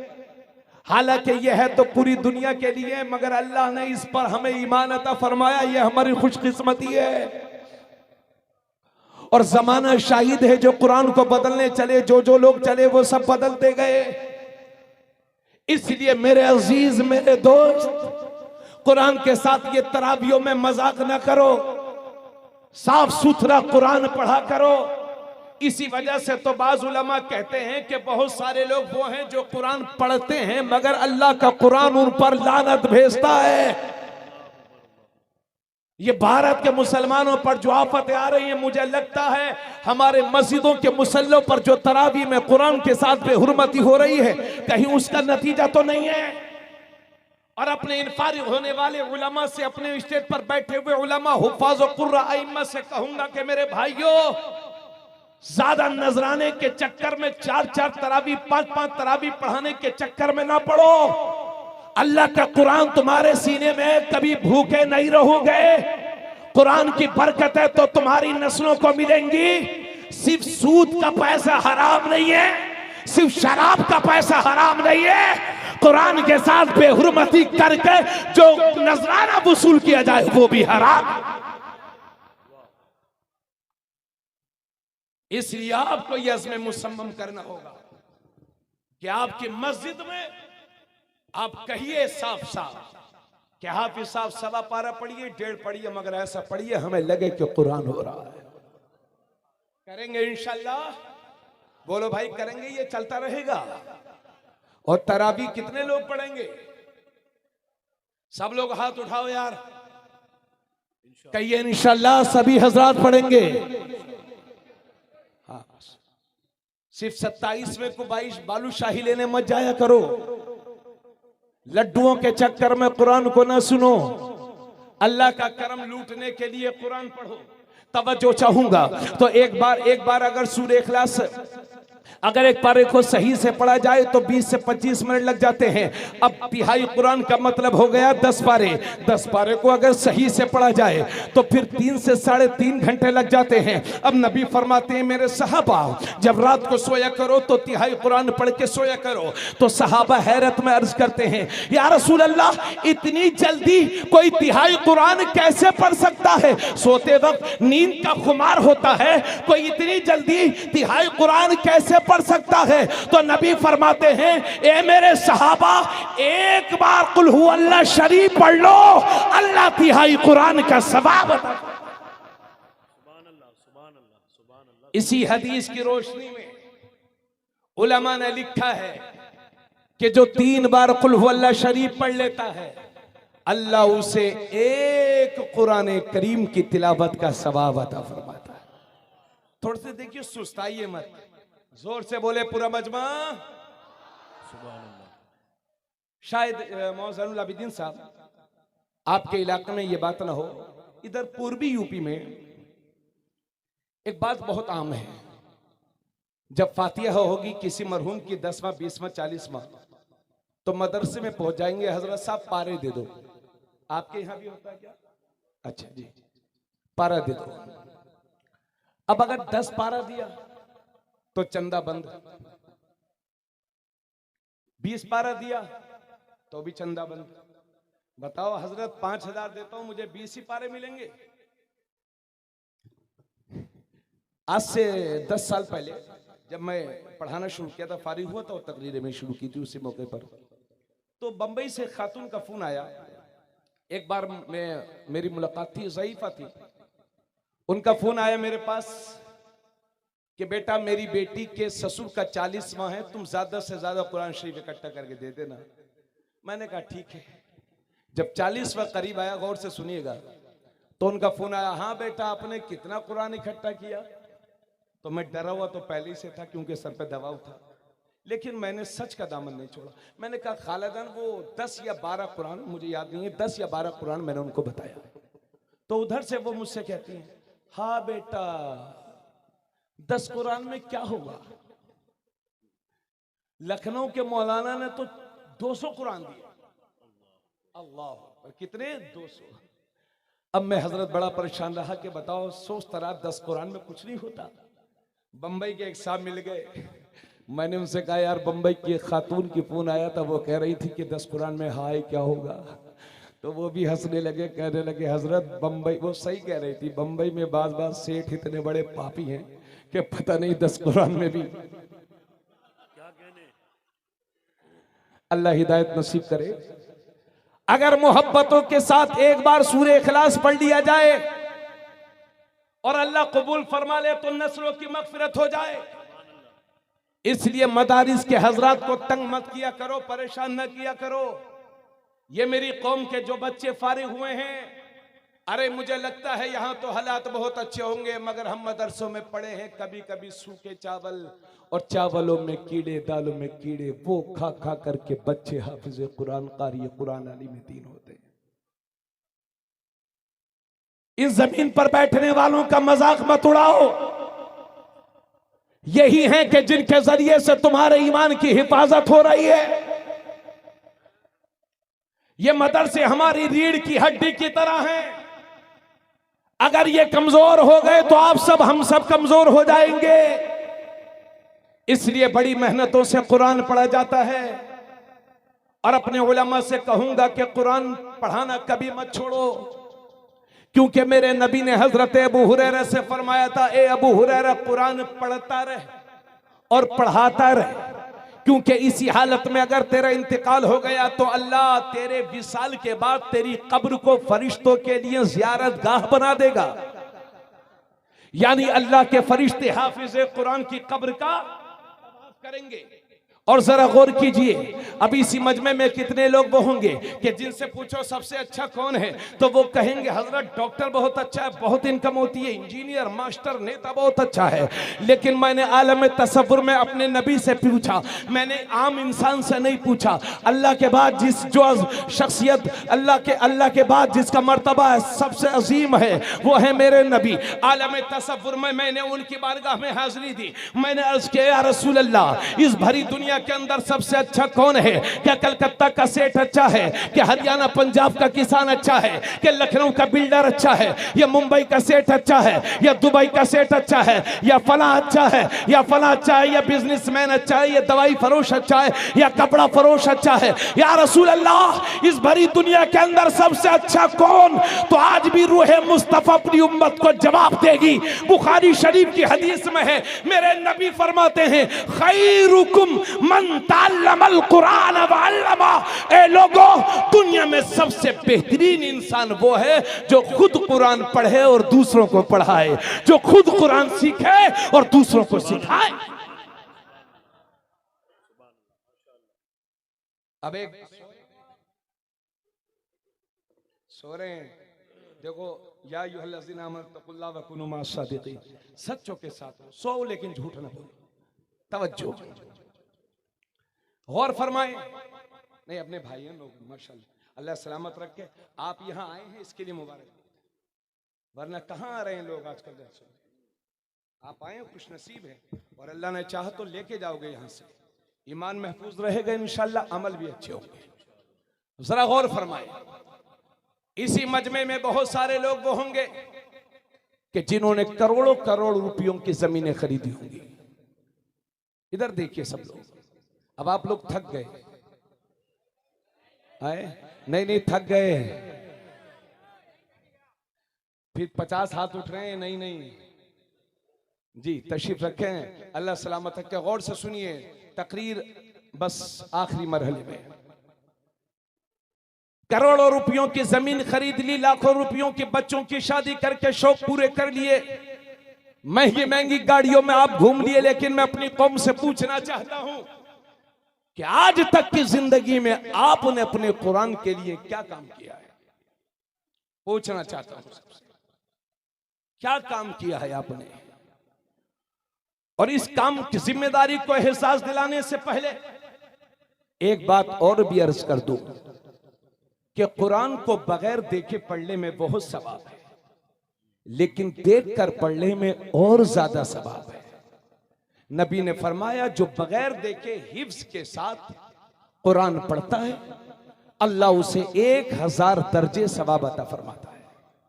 और जो देख करके पढ़ता है, नबी फरमाते हैं अल्लाह उसे 2000 दर्जे सवाब अता फरमाता है।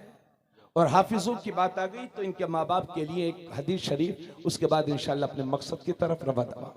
नबी फरमाते हैं, मन क़रा अल कुरान व अमिला बिमा फी उल्बिसा वालिदाहु ताजन यौमल क़ियामह ज़ौहु अहसनु मिन ज़ौइ शम्स फी बुयूति दुनिया लौ कानत फीकुम।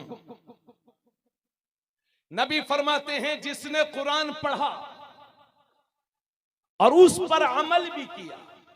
चूंकि हाफिज के लिए इस हदीस को इसलिए पढ़ा जाता है चूंकि हाफिज तो बहुत ज्यादा कुरान पढ़ता है।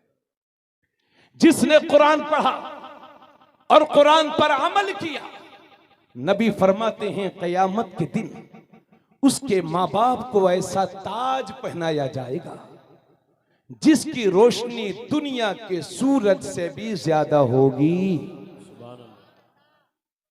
हाका फरमाते फुई फी बुयूती दुनिया लौकानत फीकुम, के सूरज को अपने घरों में फर्ज कर लो। जैसे ये शामियाना है, हदीस का मफहूम बता रहा हूं। सूरज अगर इतने करीब आ जाए तो बताइए कितनी रोशनी होगी? आप तो भाग जाएंगे, इतने करीब आ गया तो कहां टिक पाएंगे? जून में नहीं टिक पाते धूप में। तो इतनी करीब आ जाए सूरज, कितनी रोशनी होगी। आका फरमाते हैं सूरज जब इतनी करीब आ जाए तो जिस वक्त उसकी रोशनी होगी उससे भी ज्यादा रोशनी उस ताज की होगी जो हाफिज कुरान के माँ बाप को पहनाया जाएगा। और जब आका फरमाते हैं उसके बाद तुम्हारा क्या ख्याल है उस शख्स के बारे में जिसने खुद कुरान पढ़ा और उस पर अमल किया, उसको कैसा ताज पहनाया जाएगा। हजरत अली फरमाते हैं कि जिसने कुरान पढ़ा और कुरान के हराम को हलाल जाना, कुरान के हलाल को हलाल जाना, कुरान के हराम को हराम जाना, यानी कुरान पढ़ा और उस पर अमल किया, कुरान के हलाल किए हुए को हलाल समझा, कुरान के हराम किए हुए को हराम समझा।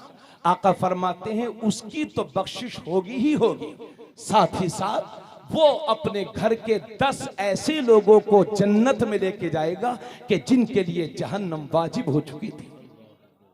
अरे बोल दो सुभान अल्लाह।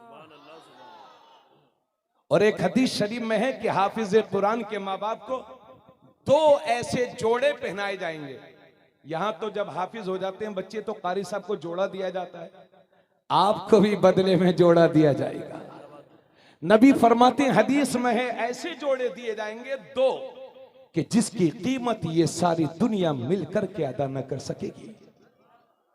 यहां हेच नजर आते हैं, अल्लाह के यहां जब इनके रुतबे देखोगे तो कसम खुदा की शर्मिंदा हो जाओ। अभी तो हालत इतनी खराब है, लोग समझते हैं यार तकरीर लंबी हो रही है, खींच देता हूं, दिल में आ रही है बातें, हो सकता है अल्लाह सुधार पैदा करते हैं। हम लोग ये समझते हैं कि हमारा बच्चा हाफिज बन के या तो मुअज्जिन बनेगा या इमाम, और मुअज्जिन का मतलब ये समझ रखा है कि टिफिन उठाओ, झाड़ू लगाओ, मस्जिद की सफे बिछाओ, ये हो गए मुअज्जिन। आपने जो भी समझा हो, लेकिन अल्लाह की कसम 4 रात के 5 बज रहे होते हैं, सर्दी का आलम होता है, आंधी तूफान बारिश, सारा फर्रुखाबाद सोता है, यकायक मस्जिदों के मीनारे से आवाज आती है अल्लाहु अकबर अल्लाहु अकबर, तो सीना चौड़ा होता है कि नहीं? ये आवाजें कौन बुलंद कर रहा है? नबी ने फरमाया क़यामत के दिन सबसे ऊंची गर्दन उसकी होगी जिसने सबसे ज्यादा अजान पढ़ी होगी।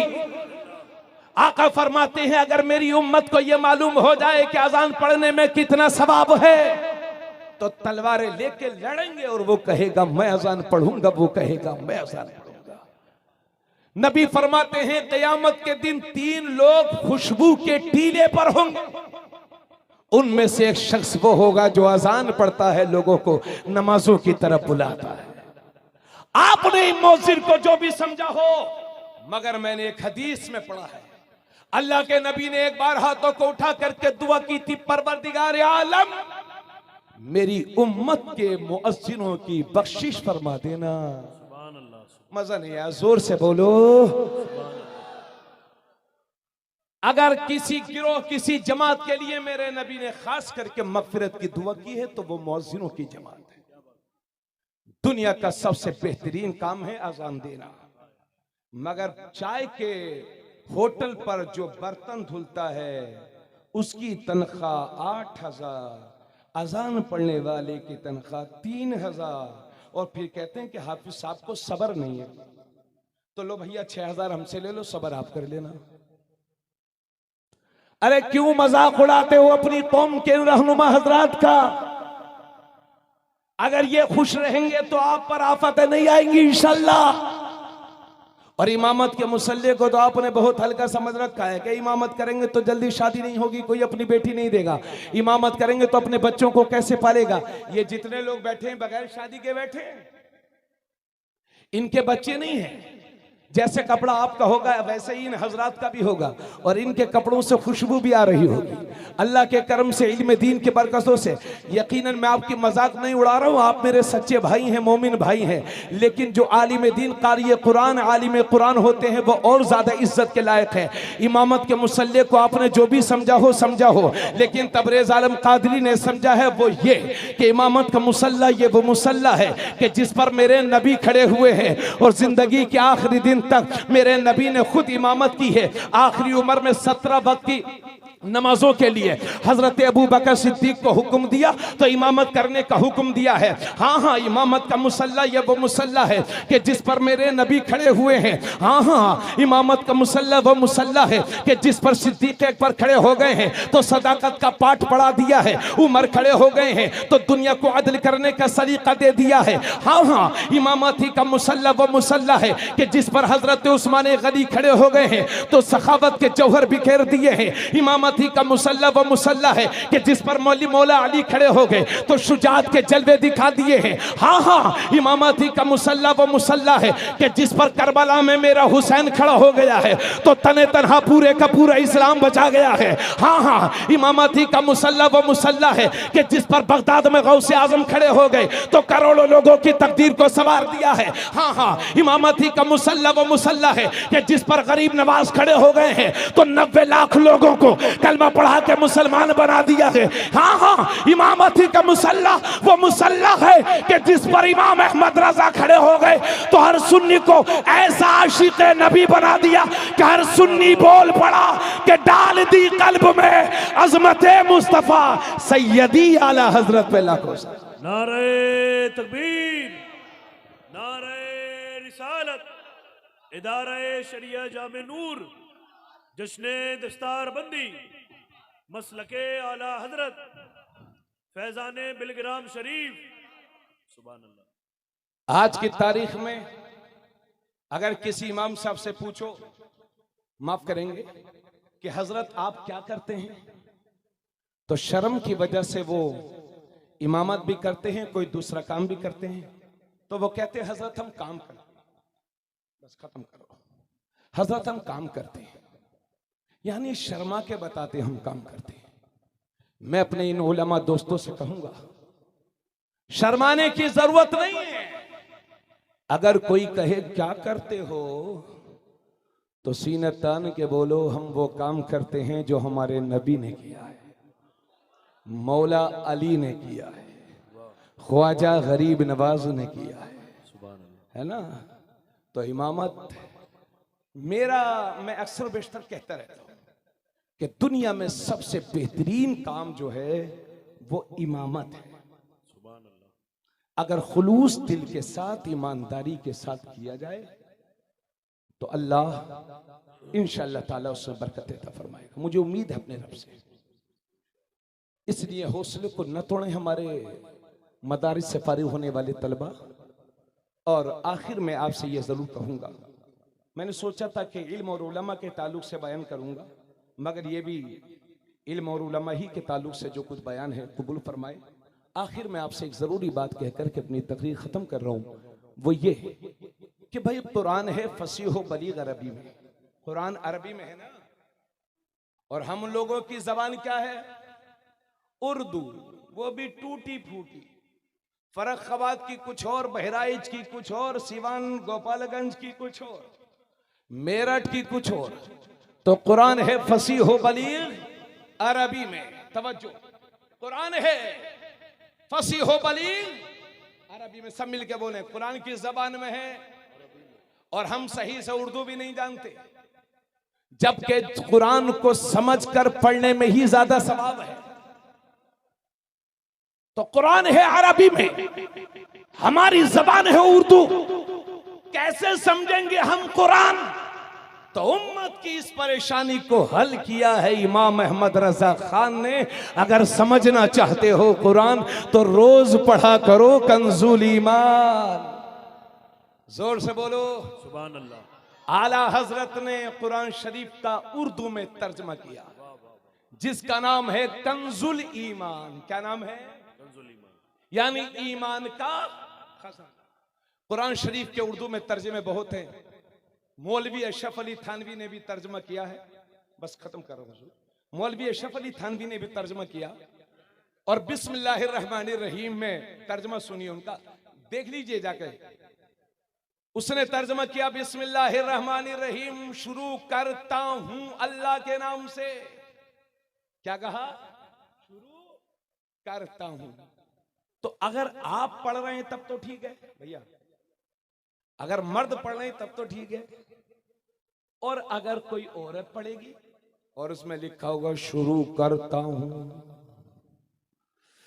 तो औरत को इतना ही बुरा लगेगा जैसे आदिल जमील भाई आपसे कहें आप जा रहे हो और आदिल जमील भाई कहें अरे भाई साहब किधर जा रही हैं, तो आपका तो बना बनाया मूड खराब हो जाएगा ना।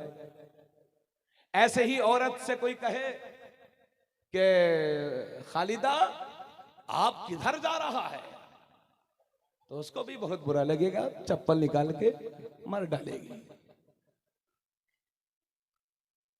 तो उसमें लिखा शुरू करता हूं, तो शुरू करेगी नहीं, बंद कर देगी, क्योंकि जो उसमें लिखा है वो ये है नहीं, और जो ये है वो उसमें लिखा नहीं। कुर्बान जाओ इमाम अहमद रजा खान पर, बिस्मिल्लाहिर्रहमानिर्रहीम का तर्जमा किया, अल्लाह के नाम से शुरू, मर्द पढ़े तब भी कोई हर्ज नहीं, औरत पढ़े तब भी कोई हर्ज नहीं, और बीच वाला पढ़े तब भी कोई हर्ज, सब पढ़ो। तो मौलवी गुमराह मौलवियों के तर्जमे से बचो, क्योंकि जिसको बिस्मिल्लाह का तर्जमा नहीं आता वो कुरान का तर्जमा क्या खाक करेगा। इसलिए एक काम करिए, आ जाओ बेटा, सुभान अल्लाह, एक काम करिए मेरे कहने से सब लोग देखिए, एक इधर सुनिए, एक कंजुल ईमान का हदिया तकरीबन 400 500 या 600 रुपए होता है। आप 10 इधर देखिए, आप 10 कंजुल ईमान ला करके अपने घर में रख लें, और जब आपके मोहल्ले में, इलाके में, रिश्तेदारों में कहीं शादी हो तो आप अपनी तरफ से ले जाएं और तोहफा कंजुल ईमान पेश करें। आपकी वजह से 10 घरों में कुरान पहुंच जाएगा। आप और हम तो कब्र में चले जाएंगे, लेकिन अल्लाह उसका अजर हमें अता फरमाएगा। इसलिए मिशन छेड़ दो मुसलमान, मिशन छेड़ दो कि आपके गांव, आपकी बस्ती, आपके शहर का कोई भी बच्चा बगैर कुरान पढ़ा ना रहे। मिशन छेड़ दो। अगर अब भी पढ़ना नहीं जानते तो शर्म महसूस मत करो, बुढ़ापे में मेरे नबी से सहाबा ने सीखा है। इसलिए कम से कम अपने बच्चों को कुरान पढ़ाना सिखाओ।